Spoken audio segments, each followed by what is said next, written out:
Box ఆఫీస్లో సందడి తగ్గింది. ఫిబ్రవరి ఎండింగ్కి దగ్గరైన సింగిల్ హిట్తో టాలీవుడ్ ఈ నెలలో గట్టెక్కలేదు.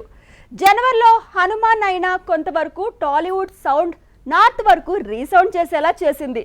కానీ ఓవరాల్గా జనవరి కంటే కూడా ఈ నెలలో బరిలోకి దిగిన తెలుగు సినిమాలు పెద్దగా వెలగలేకపోయాయి. ఫిబ్రవరిలో వచ్చిన సినిమాల్లో అంబాజీపేట మ్యారేజ్ బ్యాండ్ మాత్రమే ఓ మాదిరి వసూళ్లతో సరిపెట్టింది. కానీ ఫిబ్రవరిలో వచ్చిన సినిమాలన్నీ ఆల్మోస్ట్ ఫ్లాప్ గానే నిలిచాయి. మాస్ మహారాజా రవితేజ మూవీ ఈగిల్ సంక్రాంతికి రావాలి, కానీ ఫిబ్రవరిలో బరిలోకి దిగింది.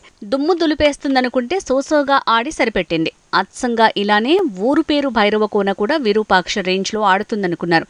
కానీ సింగిల్ షోకే నెగటివ్ టాక్ ని సొంతం చేసుకుంది. ఇక కామెడీ జానర్ లో వచ్చిన విచిత్ర ప్రయోగం సుందర మాస్టర్. కామెడీకి స్కోప్ ఉన్నా దాన్ని ట్రాజడీగా మార్చారనేంతగా మేకింగ్ మీద కామెంట్స్ వచ్చాయి. సుందర మాస్టర్ కి వసూళ్ల లెక్కలు దారితప్పాయి. టాలీవుడ్ లో ఈ ఏడాది పెద్ద సినిమాలు చిన్న సినిమాలు రెండు బాక్స్ ఆఫీస్ లో హ్యాండ్ ఇచ్చాయి. జానర్ కి అతీతంగా కామెడీ, థ్రిల్లర్, మాస్ మూవీస్ కూడా డీలా పడ్డాయి. యాత్ర 2కి రివ్యూలు పాజిటివ్ గా వచ్చినా వసూళ్లే పంచిచ్చాయి. అసలు ఈ ఏడాది సంక్రాంతి నుంచే సీన్ రివర్స్ అవుతోంది. గుంటూరు కారం, సైంథవ్ ఇలా అన్ని పనిచేస్తుంటే ఒక్క హనుమాన్ మాత్రమే పాన్ ఇండియా రేంజ్ లో హిట్ అయింది. అలా జనవరిలో కనీసం ఒక్క హిట్ అయినా వచ్చింది. ఫిబ్రవరిలో అది కూడా లేకుండా పోయింది.